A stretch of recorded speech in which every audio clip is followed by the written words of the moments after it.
think this. There we go. Hey there, everybody. This is Astronomy Daily Live. It is 2:01 UTC on the 27th of July, 2018, and happy Mars Opposition Day. So this is the day. It happens every year. So don't be fooled too much. When the Earth is directly between Mars and the Sun.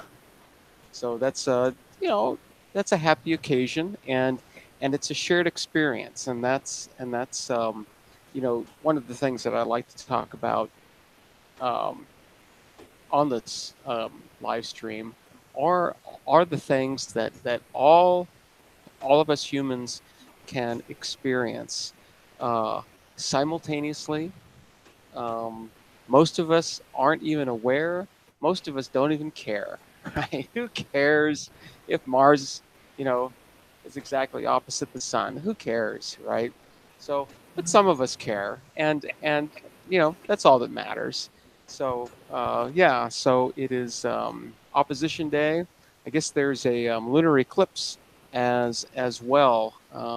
That I don't know if that's today or if that's tomorrow. If you know, it's the same old thing. It's like, if it's not happening to me, I don't really pay much attention. so, so, but I know that our instro would definitely be able to see it. Definitely, definitely. Anybody in sort of most of Europe and then east uh, is going to get a good shot of this one. And as I said,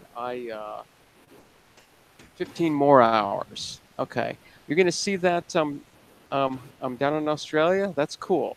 That's cool. Nice, nice. Well, it's ap. Is it perigee or apogee? Ooh, let's go over to cloudy nights. Let's start there. I've got quite a bit to share. Unless anybody else has things. And I wanted to say howdy to Bobby on the panel. Hey, How's everything, Bobby? everything's well. You? Everything's really pretty exciting. Pretty exciting. I'll get into that a little bit here in a little bit. Um, so what we were going to do is we were going to look at cloudy nights. I'm going to start up my smartphone so I can watch the stream. Had some kind of weird problem yesterday, so I don't think that's happening now. So who knows? Yeah, it's working. Okay. So let's go over to cloudy nights and find out a couple of things. I want to know whether this is apogee or perigee.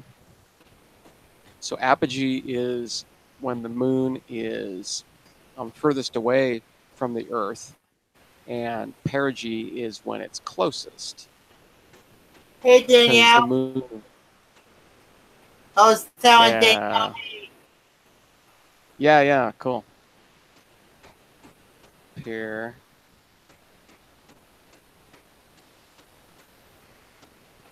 I think I want to say that it's perigee because I think they're talking about it being a long eclipse.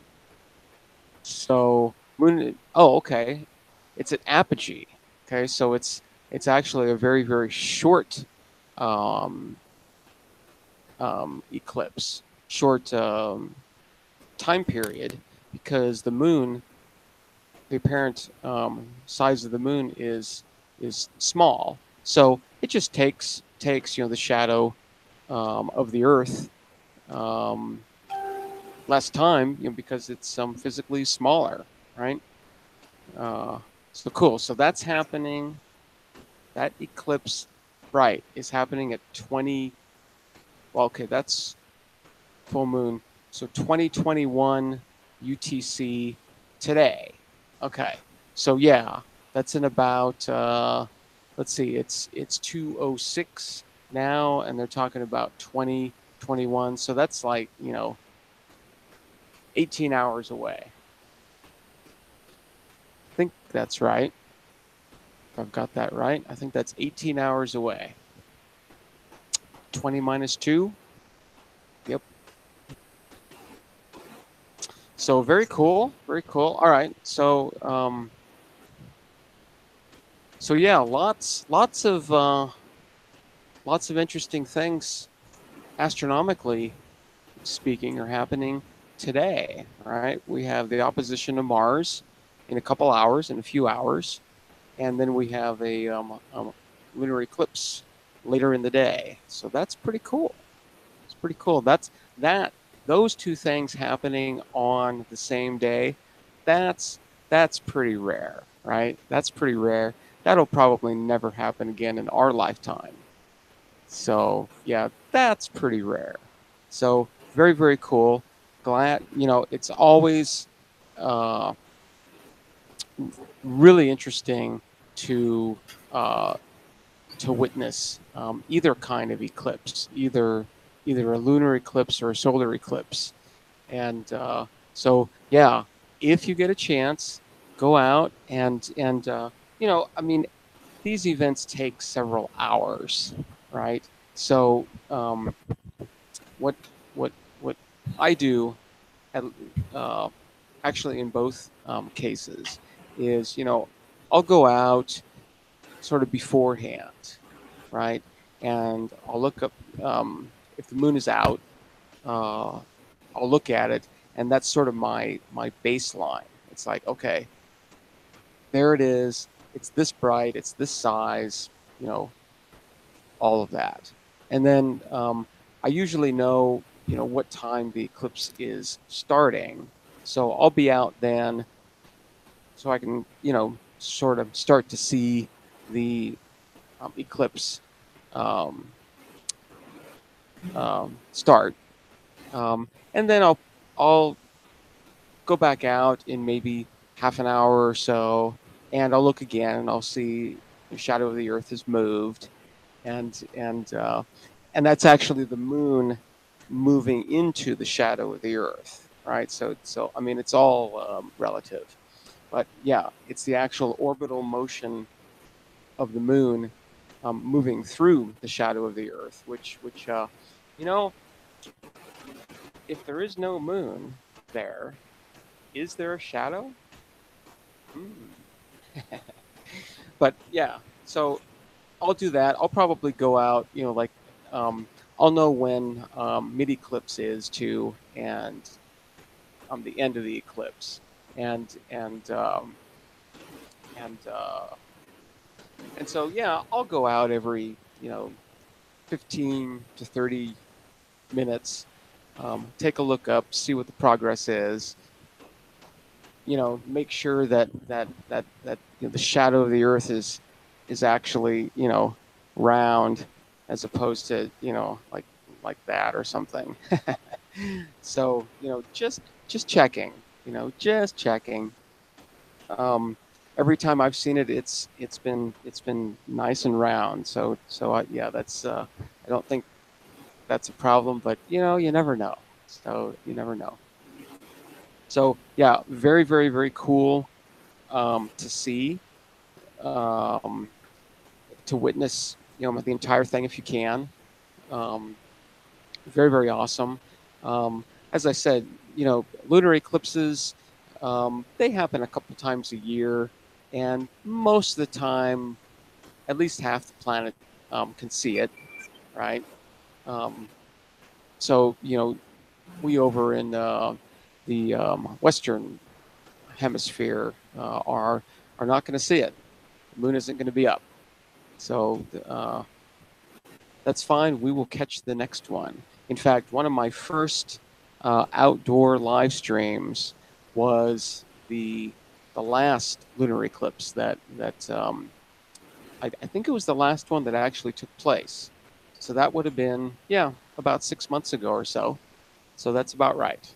That's about right. It happens twice a year. So um, every 6 months. There's also a solar eclipse at least twice a year. Um, the difference between the two is that the shadow of the moon is very, very small, so it casts just a small um, shadow on the surface of the Earth. So only a certain part of the Earth will actually see a eclipse. A lunar eclipse, the shadow of the Earth is actually much larger than the moon. So pretty much everybody on that half of the planet can see it. So yeah, that's how that works. So yeah, you're more likely to see a lunar eclipse at your location. Pretty much everybody can see that, right? And again, it's one of these really, really, really cool shared experiences that um, if you're aware, then you can witness it yourself and realize that you are watching it with hundreds or thousands and millions of others, right? And that's nice, right? I mean, we don't really get to share common experiences. You're doing your thing, I'm doing mine, he's doing his, she's doing her. We're just all over the place, right? But in these moments, right? In these moments, a lunar eclipse, right? It happens to everyone at the same time, pretty much the same place. It's very cool. It's very, very cool. So I encourage you to take a look at that if you can. Hey there, Adam. Nice to see you in the chat. Now, when the solar eclipse came around last year, how much? Well, did you get a full eclipse or you received partial? Because we got 75% of it. Yeah, Bobby, I don't remember how much of the sun was actually eclipsed. I want to say it. Yeah, you were definitely closer to the path of totality than I was. So I'm going to say that I think maybe 30%, maybe 40%, maybe. I want to say more like 30%. I've got some pictures. Um, I just do the projection thing. So I take a pair of binocular. I mean, I'm cheap, right? I mean, I'm a cheapskate. So I just grab a pair of binoculars. Yeah, these ones. Hold on.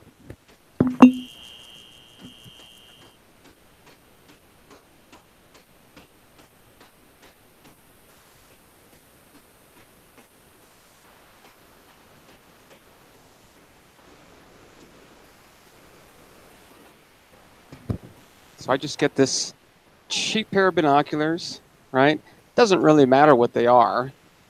And, this doesn't have any kind of quarter inch 20 on there or anything. So I just sort of duct tape it onto my tripod. and, so sometimes it's a little sticky afterwards for a while. But I'm put this onto the tripod, right? Point it up at the sun. Have a large, uh, well, it doesn't have to be large, but it can be like poster paper, white, set back a certain amount of distance to make the sun look really, really big, right? I mean, I like to see, a 1 foot diameter sun, right? You can see all the sunspots and everything else. It's very, very cool. And so, you sort of have to position that some distance away from these, right? And of course, these things are looking at the sun um, and focusing down onto the paper there, right? And yeah, that's a great way to view them if you're a cheapskate like me. And it's very effective. I mean, it's very, very effective. That way too, lots of people can look at it at the same time, right? You get that shared experience. And I heard using the glasses would be better than making one of those box scopes. yeah, the I think viewing a solar eclipse any way that you can is the way to do it. So whether you want to look at it through a telescope, binoculars, a box thing, yeah, just see it. Just go see it.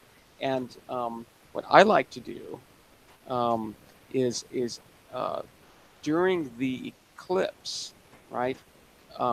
Shadows and the edges of things l- look really strange, right? Really, really strange because we're used to this perfectly round object in the sky projecting itself down onto the surface of the Earth. Well, the shape of that very, very bright object has temporarily changed, right? So that makes everything down here look a little weird, right? The coolest thing is, um, and maybe you've seen pictures of this, but if you if you stand under a tree, right, that has leaves and all that, and look down onto the ground, like a sidewalk or whatever it is, um, if you look really, really carefully, you'll see, you know, uh, um, as the solar eclipse is taking place, right? You get a smaller, smaller piece of the sun. If you look down, um, you'll see actually all those shapes on the ground. So yeah, that's a real image that's coming through, and it's messing with everything, and makes things really, really interesting. Really interesting. It makes you think about. It's like, wow, if it was a square sun, things would look slightly differently here. And if it was, like a long, long slit or a curved slit, things would look very, very different here too. So, yeah, interesting. See, I'm catching up on the on the live stream. Okay, yeah. Adam, you're not going to be able to see the whole thing, right? Yeah.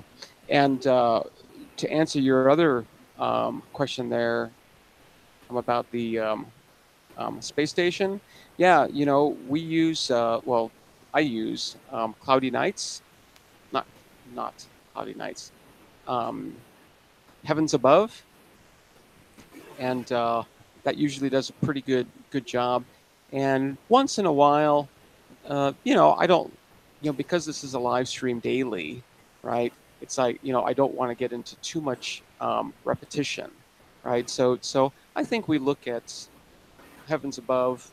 I don't know, maybe Now, once a month. have you ever want to try Obertron or G Predict? Well, yeah, those are pieces of software that run on your computer, right? Yeah. Yeah, yeah. I think that those are great. I'm I'm just using heavens above so I can show it off here, right? I can share my screen and we can all see it. So any of those work great, work really, really great. And I know that a lot of the software that you can use for satellites, you can also use to track satellites, listen um, to their transmissions, all of that. It'll take over your radio and make sure the frequency is right. Um, does all the Doppler shift stuff, all of that. Um, so yeah, yeah, I think any of those uh, work really, really well, as long as you keep the um, orbital elements updated. Uh, you'll do great with any of those. That's Yeah, sort of your PLEs or two linear exponents, or I don't know what it's called. two line elements. Yeah. Two line elements, yeah. TLEs. those are all the numbers needed to describe the orbit of actually anything. It doesn't necessarily have to be a satellite. It can be a moon. It can be a planet. It can be anything. Um, Comets, all of them have exactly the same thing. I think the TLEs maybe are geospecific, so Earth centered, but I think that's about it. So yeah, as long as you keep those up to date, because they change, they're constantly changing, and I think they do updates pretty much constantly too. So, um, and that's one of the things I like about Heavens Above too, is that you know that website just sort of takes care of all that, or at least I assume it does. Oh yeah, yeah, yeah. Stellarium also does satellites. So yeah, thanks, Uncle Bill. Yeah, yeah, and that really gives you a great visualization too. Because you can run forwards and backwards in time, and actually see the event before it happens. Right. So that's very, very cool. So you're just going to see a partial. Cool. Well, any eclipse is a good eclipse. So yeah, I uh, I joke around a lot and say, it's like, well, once you've seen one eclipse, you've really seen them all. It's like, Um, uh, you I think know, what Uncle Bill says about heavens above or cow sky, I think there is at least one more site that Jules can direct you to, but he's not going to be here, so I also don't know what it is too. yeah, yeah. I think there are some websites, for instance, that just focus on like the ham sats, right? Uh, for instance.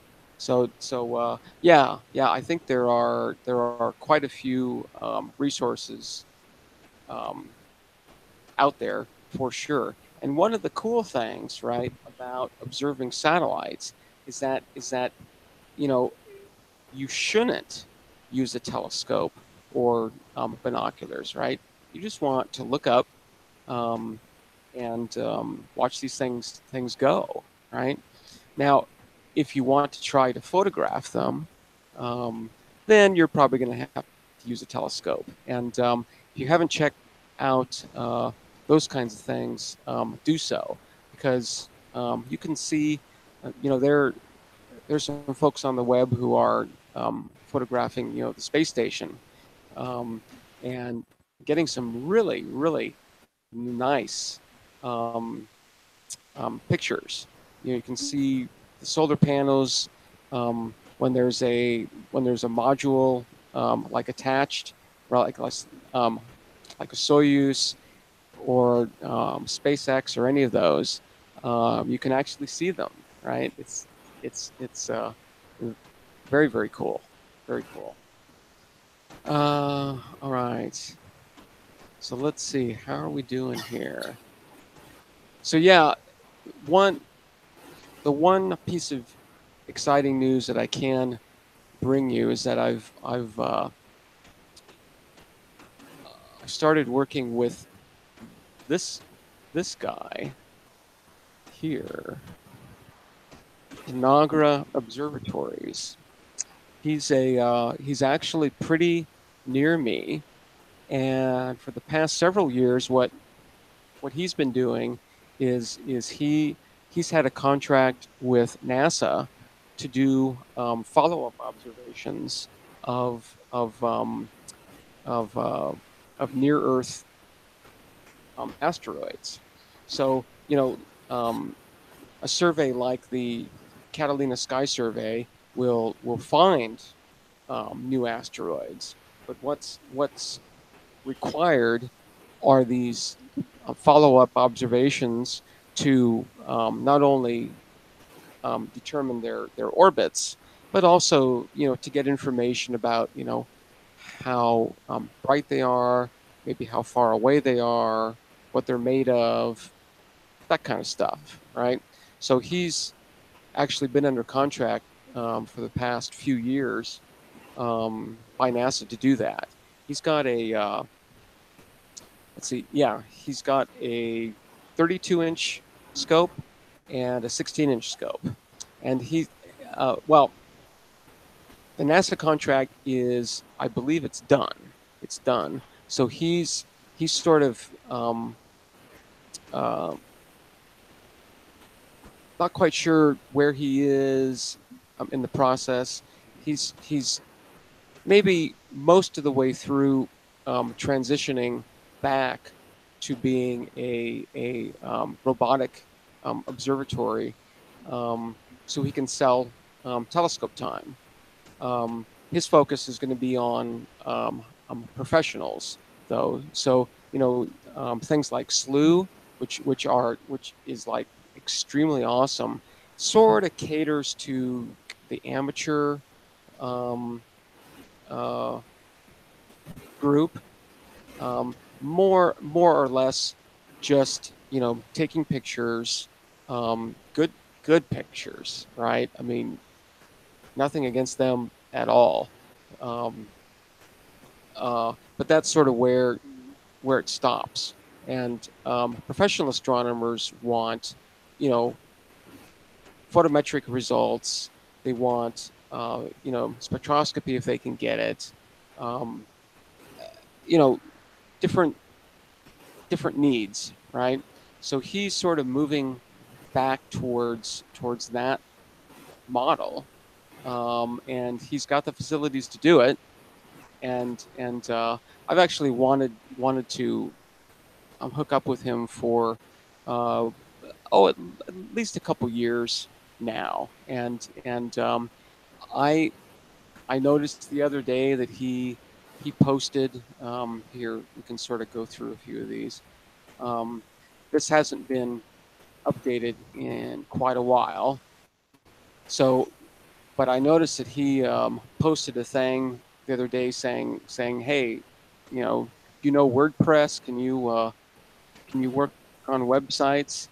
And I'm like, "Oh man, okay, all right." So I got a hold of him, and we're doing well. So yeah, I'm going to be updating and probably taking care of his website here uh, for the long term. So pretty cool, pretty fun.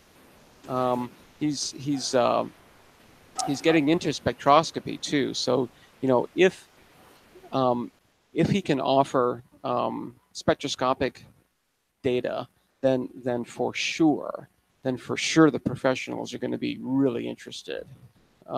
If he can just do all the astrometric and photometric stuff, um, measuring positions and brightnesses of things, that's that's that's good enough um, as far as what the pros want.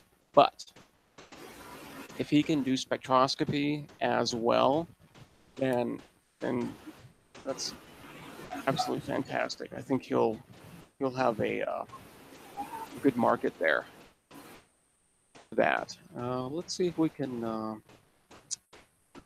But anyway, that's a little bit of the excitement that's going on in my world. So, but yeah, a lot of this is pretty old and outdated. Can we look at the scopes? I think we can. That's what I meant to do. So there's the kind of a weird shot of a 32-inch scope.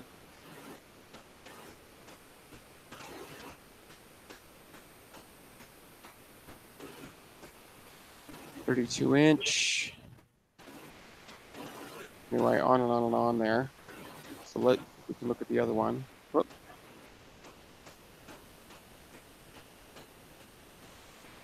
So this is a 16 telescope. Oh, did we get that or not? Let's try that again. Here we go. So there's the 16-inch scope. Nice little toy, as I say. hardly a toy.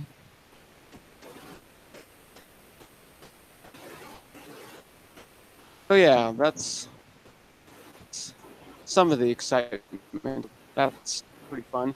Don't know exactly where this is going to go, but I think we're hitting it off pretty well. He's a pretty interesting guy. I'm gonna try to go to see him. I don't know, in the next month or so. He's about a 2 hour drive from from me, so that's sort of a commitment.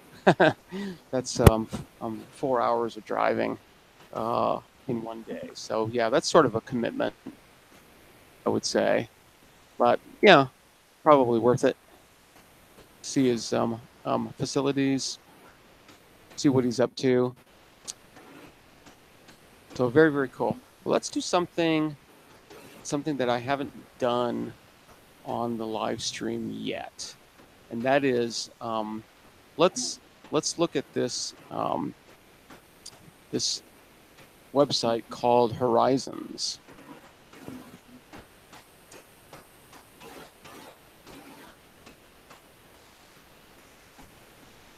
Yeah, um, Adam, I think I'm absolutely certain that he he'll he'll still I mean whatever the astronomer wants to do with his scope, he'll do, right. I mean, he's not going to care. And so yeah, I think the hunting for near Earth asteroids will continue there, and maybe not the hunt, but the follow up um, will continue there. It just won't be his main his main thing, right? His main thing will be trying to sell telescope time, and then the astronomers can do what they want. So I mean, we're in a dark site, right? Um, he's in southern Arizona. He's um, west of me by a little ways, but he's in the dark over there too, and it's a great site. Um, so yeah, I don't know what his rates are going to be yet. But that's actually one of the web pages that um, he wants me to make. So I'm going to know that soon I think. So yeah, and yeah, characterizing near Earth asteroids is pretty important, right? Because I mean, um, we we need to know, right, if any of these things has our name on it or not. And the sooner we know that, um, the more of a chance we have to do something about it, right? These asteroids, that maybe, and they're not exactly asteroids. Maybe you call them asteroids. Um, these asteroids that are discovered and then hours later smash into the planet. Well, that's no good, right? That doesn't give us enough time to do something about it. So the idea is to try to find these objects, find them all, get their orbits, and then run the clock forward to see if there's any chance of any of these things running into us, and if so, when and where, and there is a 70% chance that these things are going to hit water, right? But that's still not good because I mean, you got to talk about tsunamis and all of that, right? So yeah, a large object hitting the planet anywhere, it's probably made for a pretty bad day. All right, so Horizons. Horizons is a site that allows you to generate ephemerides, and an ephemeris is just um, it's a table that gives you the position of an object relative to another object um, in at least two different ways. Either you know, like from from our point of view on Earth, looking out into the sky and seeing the positions of these objects in the sky, right ascension, declination, right? Um, and then another perspective is sort of uh, um, the solar perspective. So how far away these objects are from the sun, um, or any other object as far as that goes. So position in the sky for us on Earth, um, and then distance from um, any particular object, be it Earth or the sun or anything else. So, and I think that is there a third type? We can sort of get into this a little bit. So, let me back up. Let me back up. So this is what you get when you first get onto the site. I think pretty much the default, right? So, you know, you may or may not see exactly this, but yeah, you'll see something like this. Um, cool. Telescope talk. Okay, I'll have to check that out. Yeah, there's a lot of these services now, at least a few. I don't know if any of them are catering to the pros, though. So that's the only thing I would wonder about. Pros can certainly use all of these, and probably do. Like SLU produces scientific quality. So yeah, the pros should be using them for sure. All right, back to Horizons. Cheers.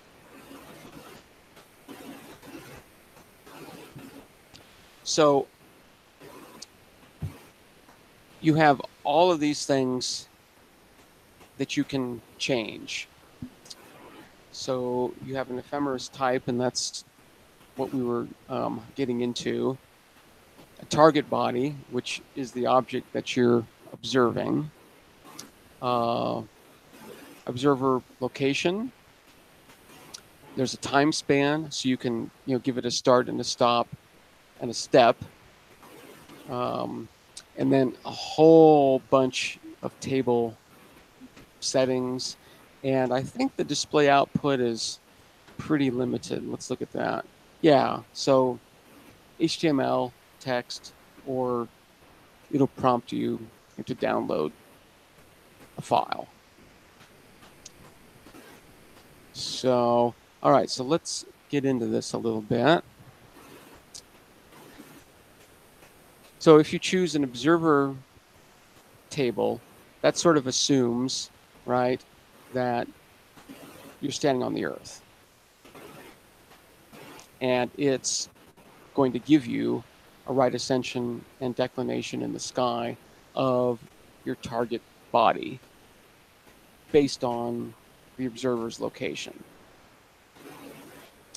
The vector table is what I was saying, tells you the distances, the XYZ distances between the target body and the observer location. And that observer location can be anywhere now, right? I mean, it doesn't have to be it doesn't have to be Earth, right? Now, they say with respect to any major body, I'd like to push that limit and see what they mean by that, because I think observer location can definitely be almost any of the moons of the planets. So I'm not quite sure how they define a major thing. And then if you just want a listing of the orbital elements of that target body, you can do that one too. Let's see. So let's just start here, and let's see. How do we want to do this? Mars is pretty appropriate, so let's stick with that. I've got a kitty altercation taking place. Lots of growling. But let's be a little bit more specific with our location. Can I do that? I think I can. Yeah. So let's do. Okay. Hold on one sec. I'm gonna break this up. Hold on one sec. Come on, you're interfering.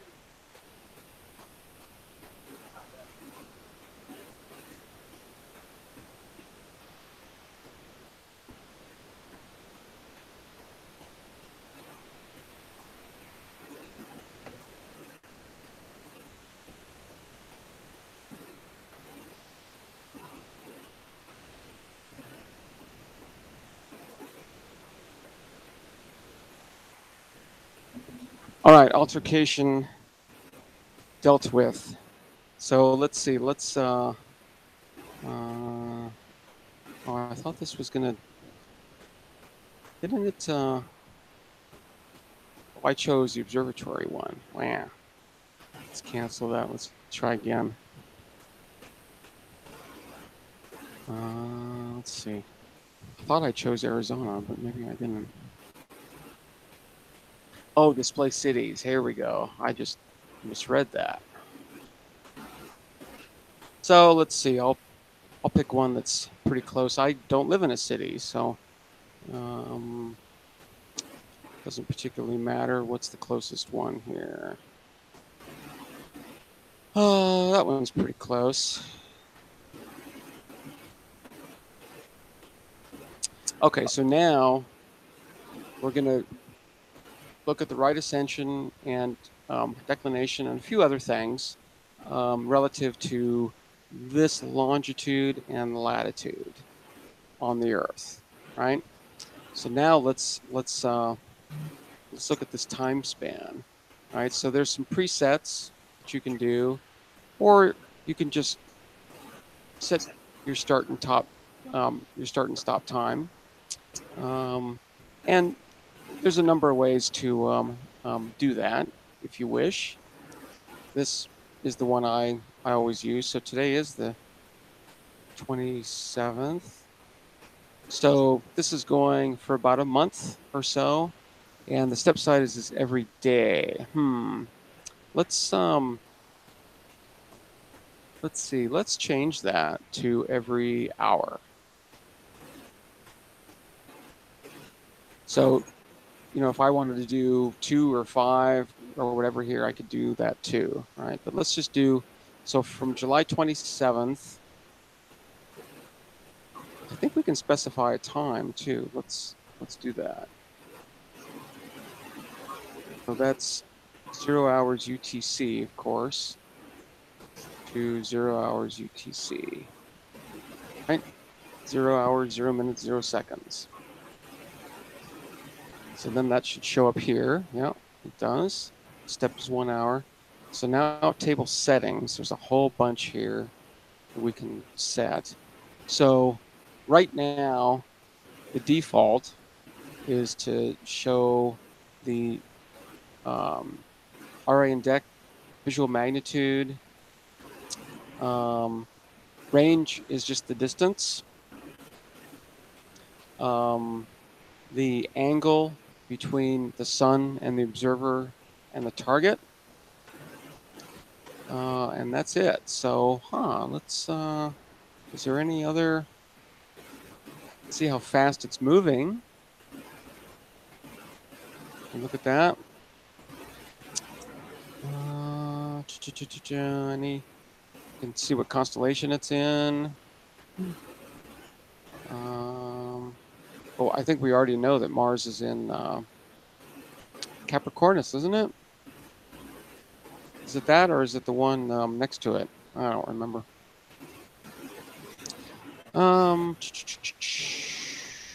Let's just go with that, huh? So now you'll see that it has this quantities 1, 3, 9, 20. Those are just the ones I selected, right? And I'm going to change this to text because we're going to do something with this once we have the data. Okay, so target body Mars, location is my location, more or less, for the next month. So now we can generate the ephemeris, and you can sort of see what that looks like. So some basic information. I think this, I guess they're calling it geophysical data. So this is all useful parameters for Earth, right? Mean temperature, albedo, right? Reflectivity. Yeah, just all kinds of numbers there for you number nerds. I'm one of those.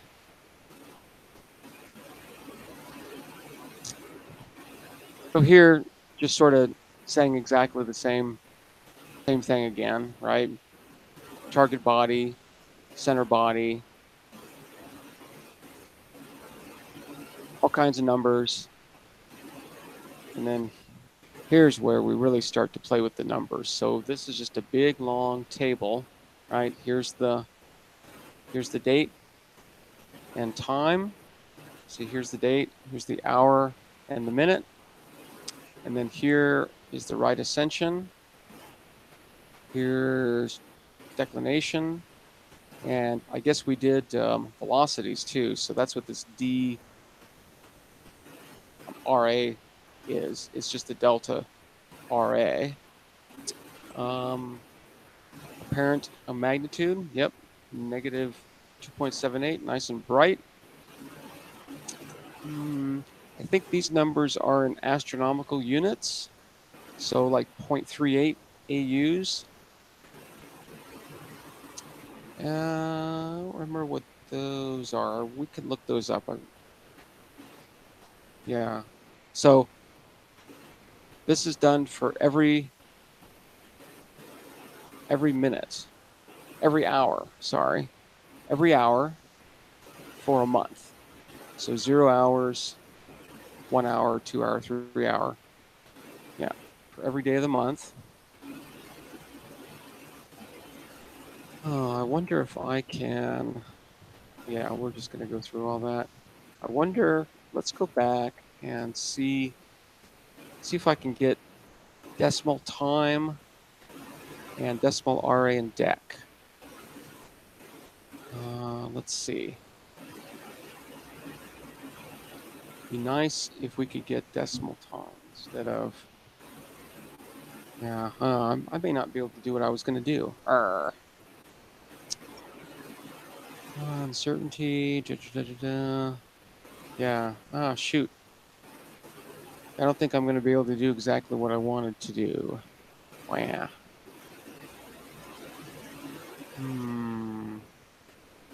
Is there any way that I can do that from this? I don't think so. Settings below. Generate the ephemeris again. I was going to use GNU plot to actually plot the path of this in the sky. And I think I can still do it. Well, no, I need commas here. So many restrictions. Plain text. Quantities. I don't think this is going to help. Oh, yeah. I forgot about all this stuff down here. Yeah. Okay. Julian day number. That'll help. time digits. Let's go fractions of a second. Well, that doesn't really matter. Astronomical units, that's fine. CVS format, yes. We want commas in between each one of these things. That'll allow GNU plot to look at the right thing, at the right column. And the last thing that I would really, really like is decimal degrees. Yay. Okay. I think I've got this set up right. Julian day number is just a single number. Yeah, let's do that. It doesn't hurt.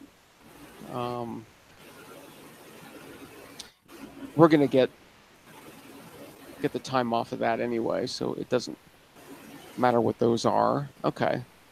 All right, I think we're good here.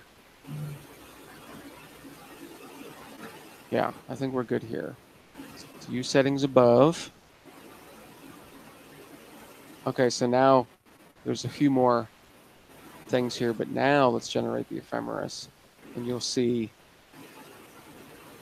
that the output looks a little different. There's commas everywhere, and now we have the actual Julian date, and this is the RA index in decimal degrees. So instead of hours, minutes, and seconds for right ascension, we actually have just degrees like we do in DEC. Now this I can work with. So let's just, now I don't think a month's motion is going to be extremely interesting. Let's do this instead. I just wanted to blast that out. Actually, let's do a whole year. Okay, so 7. Oh, there we go. 7/27. But let's make this 2019, and let's change that to every day. Okay, so that'll be just 365 entries, more or less. So that's the motion of Mars as it will appear to me over the next year. Let's do that.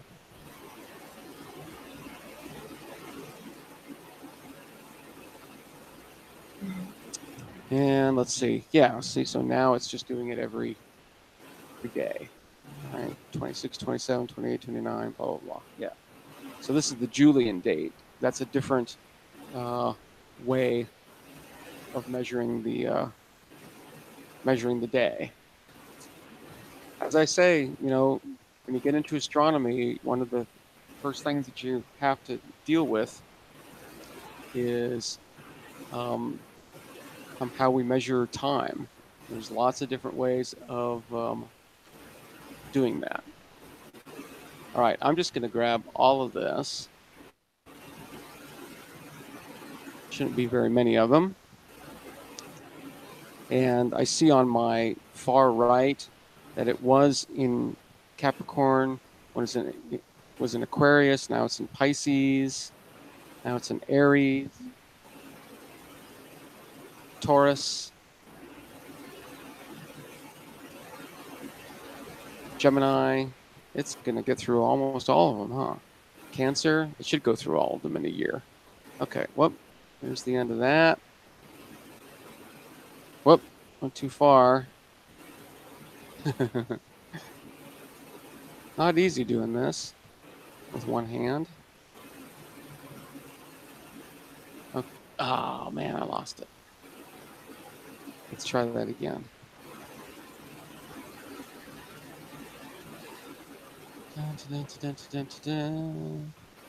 Getting there. I'm just going to copy and paste this into just a regular, like a text file. All right, I'm going to open up Notepad. So copy. We're going to open up a Notepad and stick it in there. like that. I don't care if it wraps or anything. You can see that it isn't actually wrapped. So let's save this in the same old place. Yeah, looks like it's there. So let's call this Mars 001.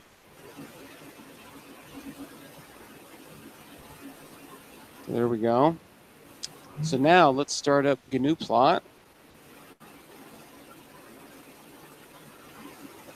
which is a fantastic plotting program. Let's see, I've got to get over there. Where am I looking here? Computer, local disk, users. Oh, that one. Downloads, Astro. Yay. Okay, so now I need to tell GNU plot to separate these things by commas. So data file separator is going to be a comma. So GNU plot has help, right? And you can look up any of the commands, anything. It's really awesome. Okay, so I think we should be there. So let's see. This is column 1. This is column 2 with the asterisk. You see that? With the M, that's column 3. The RA is column 4. And the deck is column 5. So I want to plot column 4 and column 5. And I'll do the RA along the x-axis, left and right, and then deck along the y-axis, up and down. So let's just plot, and I'll give it an open range. Put Mars 001, and it should find it. Yep. Using, and we said what? 1, 2, 3, 4, and 5. 4, column 5. Let's do it with lines. Line width of, I don't know, 3. So it'll be nice and fat. Line color, I don't know, let's make it red because it's Mars. And I think that's it. Let's see what this looks like. Actually, you know what? Let's do this. We know what the range of RA and deck is, right? It's from 0 to 24 in RA, and from negative 90 to positive 90 in deck. So that's the entire sky. And we're going to project that onto a rectangle.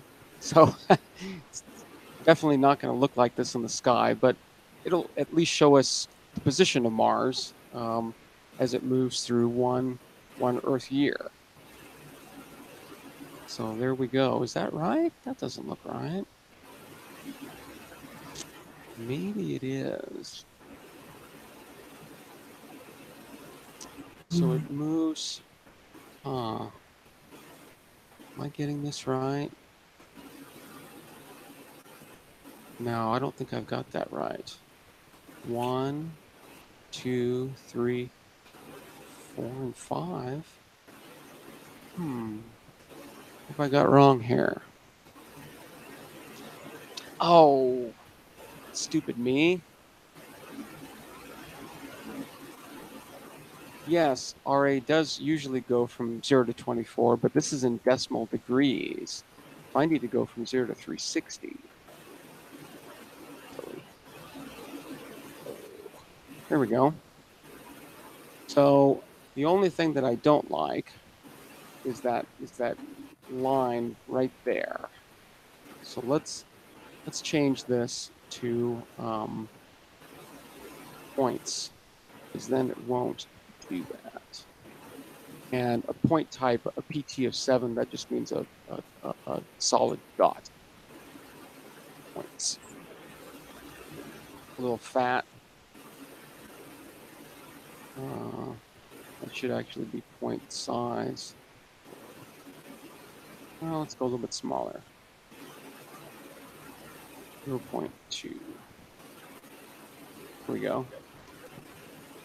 So this starts at 108. So that's 108. Interesting. 28 and 23. Yeah, so it must. Not sure what it's doing here. Anyway, that is the path of Mars over the course of one Earth year. So is this the top? Maybe this isn't the top. Oh, it's not the top. Okay, there's the top. So it starts at 307, negative 25. So it starts here, right? So that's basically where it is right now, right? July 27th, 2017. And it's going to move uh, actually retrograde for a little while longer. Then it's going to appear to stop and start moving the other way. And then it'll move this way. Of course, you know, it's not actually moving across the sky like that. This point and this point are connected, right? You have to see this as a sphere. And then it slowly moves eastward and a little bit north like that. So that's kind of cool. So over the course of a year, over the next year, that's how Mars is going to be moving. Interesting. Maybe I'd like to do it for maybe like 3 years. Let's do it like 3 years, and we'll change the interval too, so it's not quite crazy. So would that be 4 years? 19, 20, 21? No, I think that's 3 years. Let's go every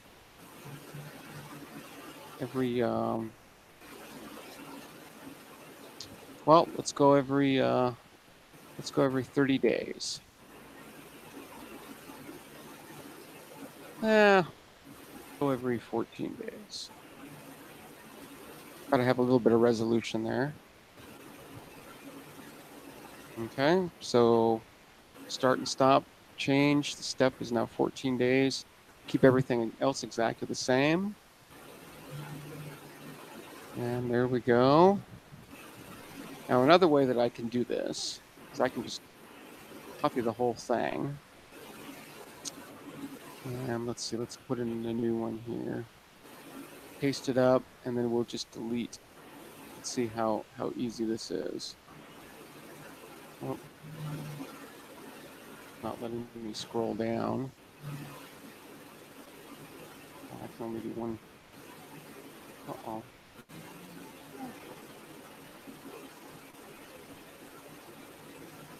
Is that all there is? Really?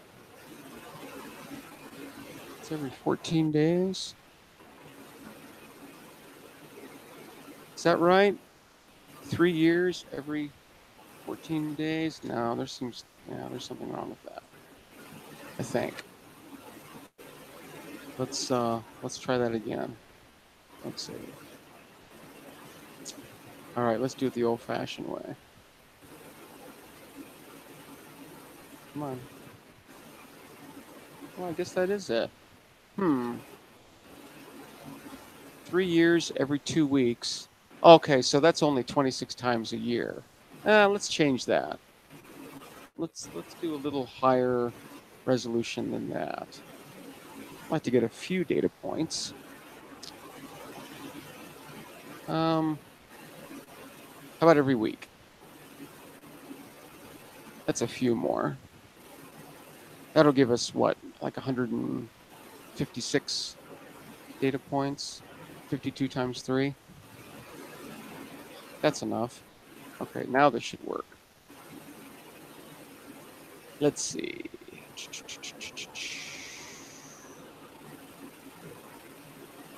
Okay, so I'm gonna Gotta erase all this again.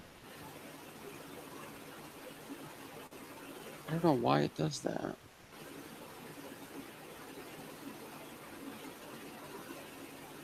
hitting delete. Let's see. Gotta go all the way down to there. Whoop. Gotta go one more. Gotta get that one. Now we'll go to the end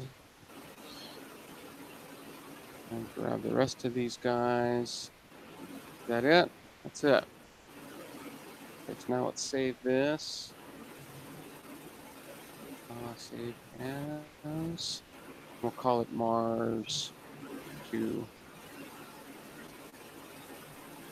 Thusly. Now, what? This is 3 years we're going to look at? Okay.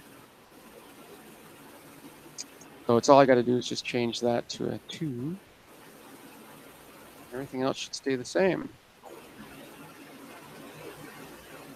Okay, pretty cool.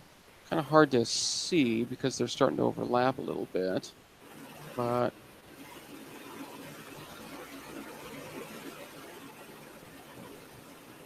so yeah, over the course of 3 years now, this is the motion of Mars every week, and that's why, you know, we're seeing quite a bit of motion here every week here, and seems to slow down here, seems to slow down here.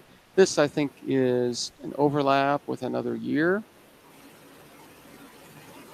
so kind of hard to tell. Kind of hard to tell.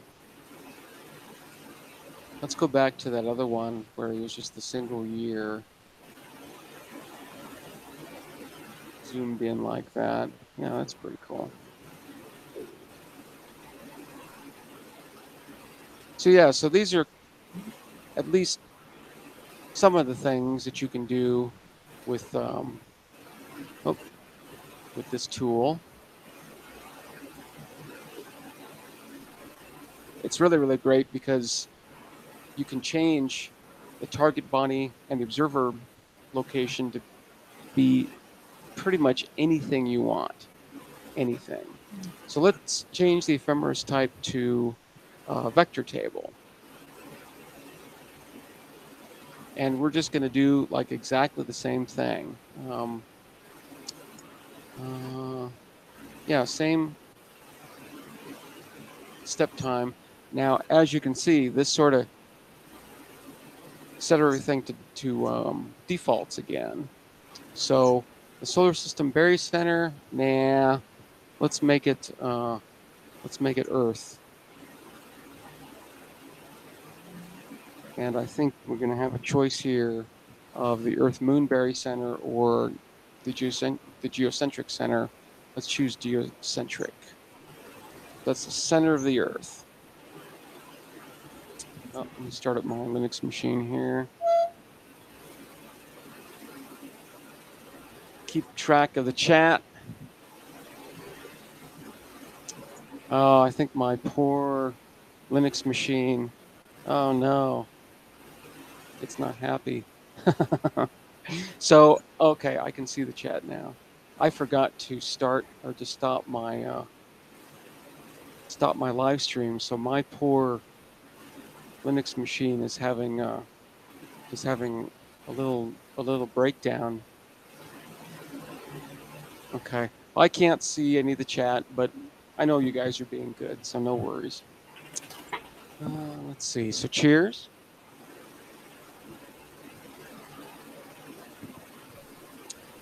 Let's see. Let's change. Okay, Earth, Mars. That's cool. No problem there. Let's look at the different table settings.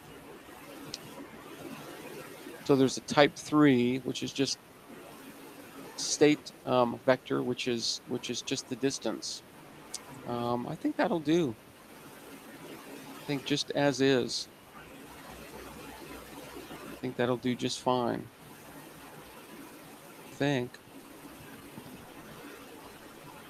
My Linux machine is trying to come back.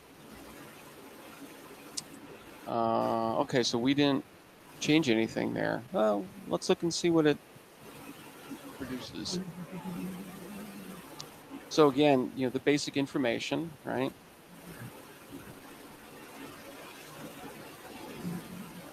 Try to stop that. Okay, so this is giving it in a different kind of a table. Um, hmm. Go back and see if there's formats.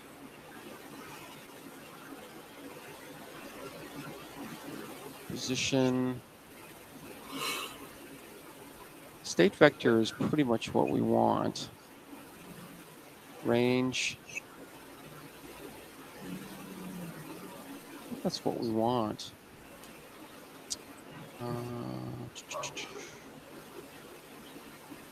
Yeah, that's okay.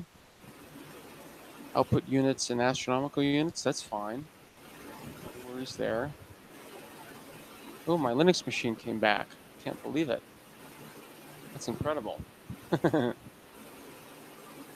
right, so it still didn't change anything. So is there more? That's all there is. Let's do CVS. Type 3. Let's do just type 1. Let's see what that does. Whoop. View settings above.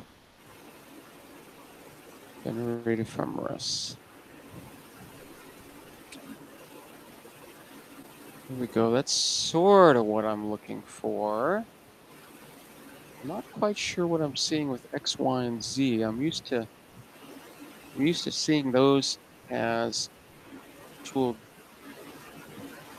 Oh, this is in astronomical units, of course. So that does actually make sense. Let's change those units, because if it's going to mess me up, it's going to mess somebody else up too. Let's go kilometers.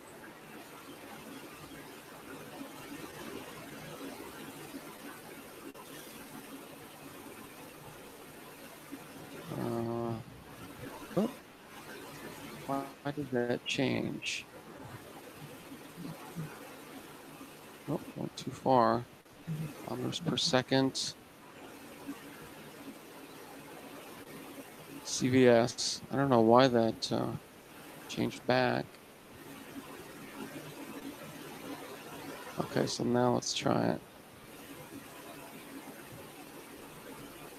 There we go. So this is the X, Y, and Z distance in kilometers between Mars and the Earth for every week starting today for the next three years.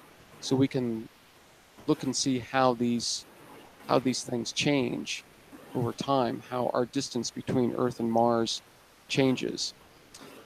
The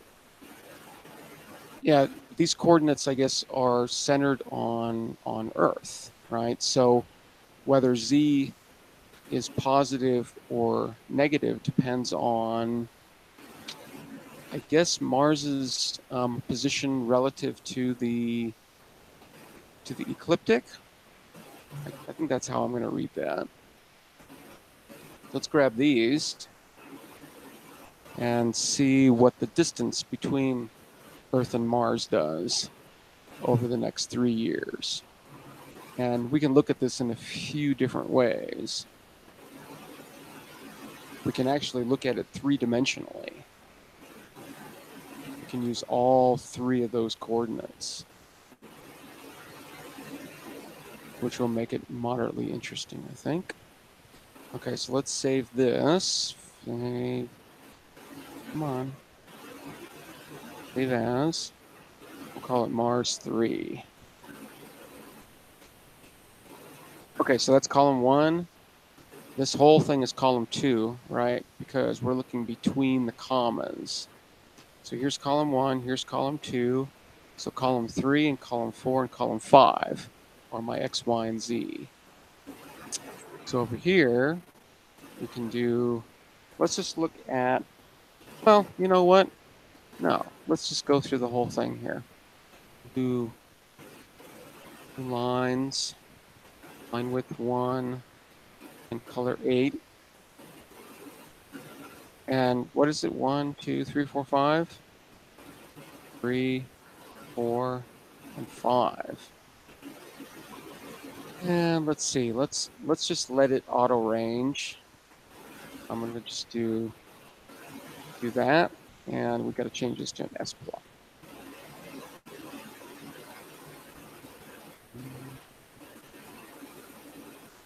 All points X value undefined. 1, 2, 3, 4, and 5. Oh, it's not Mars 1, it's Mars 3. Here we go. So GNU plot is really cool, as you can see. So 0, 0, 0, right? So sort of connected here, and then 0, 0, 0 would be somewhere around here, right? Is the center of the Earth. And so, you know, at least according to our point of view, come on, you can do this. There we go. I can use my arrow keys. You can sort of see how Mars appears to sort of move around us. It isn't actually. So this is the, let's see, this is the XY plane.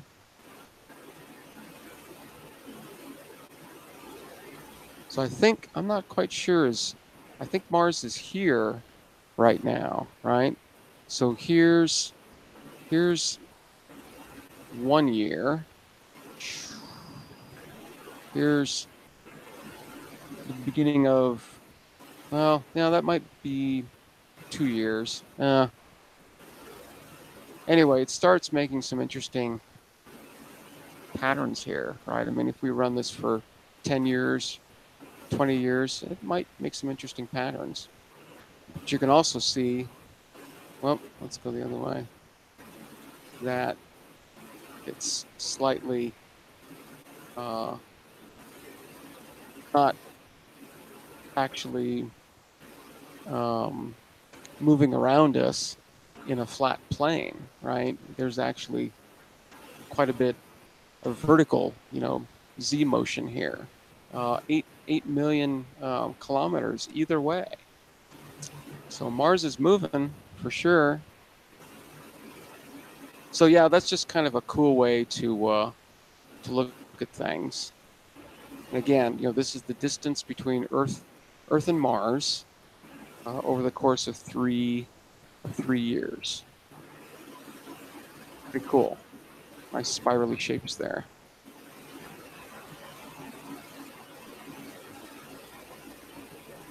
Wow, is it already 3:20 UTC? Wow. Let's see. Yep. I can't believe it. We must have been having fun. Yeah, yeah. Epicycles everywhere.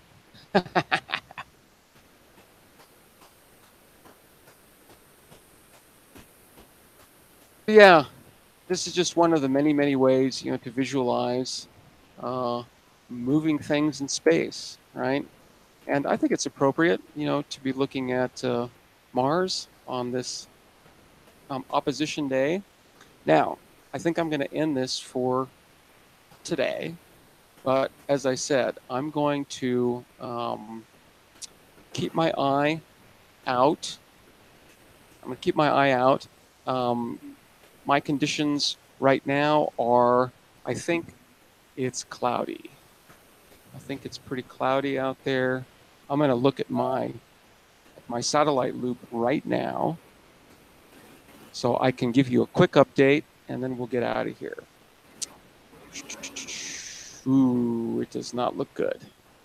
It does not look good at all. I've got a big, big, big cloud right over me, and it's big. It's big. So it's pretty unlikely that I'm going to be seeing Mars tonight. But you know, um, you never know, right? I mean, these are monsoons, so they pop up and then they vanish. So I would be starting this in about an hour or so because it's 3:22 now, and um, opposition is at 5 hours UTC. So that's like an hour and a half from now. So if I were to start, and I'm planning on it still, but it doesn't look good. If I were to start, I'm going to start at 4:30 UTC, and I'll probably go for about an hour. So at 5 hours UTC, we will be looking at Mars because that is the actual um, moment of the opposition. So I want to be looking at Mars then. But before and after, probably be looking at Saturn, Jupiter. Jupiter's probably still up, still, I think. So maybe we'll look at that. But I can say that as of right now, we won't be looking at anything at all. But And you never should know. that like ever happen, do you need like a chat watcher or something? A what? Like a chat watcher panelist and stuff? The last time you did some observations, you didn't have anybody to look at the chat and stuff. You didn't have a panelist back then. Oh, that'd be great. Yeah, I think that'd be really, really great. If you want to volunteer, that works for me. Cheers. Yeah. Okay, well, cool. Well, as I said, things can change in an hour and a half, um, pretty quickly here. So I'm going to keep my eye out, and up until 5 hours UTC, I can go out pretty much at a moment's notice. I mean, I need, I don't know, 5 minutes to set up or so, maybe 10. So yeah, maybe 10 minutes notice. But if you don't notice anything by 5 hours UTC, then I ain't gonna do it. So I'm not gonna do it afterwards. Um, there's just no point. The purist in me is like, if I can't see Mars at the opposition, I don't want to see it at all. So, okay, I'm going to get out of here for today. Thanks everybody for sticking in. Hope that was moderately interesting. The Horizon site is really, really, really cool. There's a lot you can do with it. You can plan observations using it.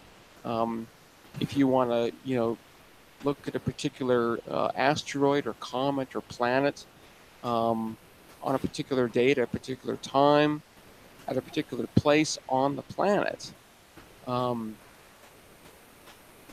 um, this place will tell you exactly where to look.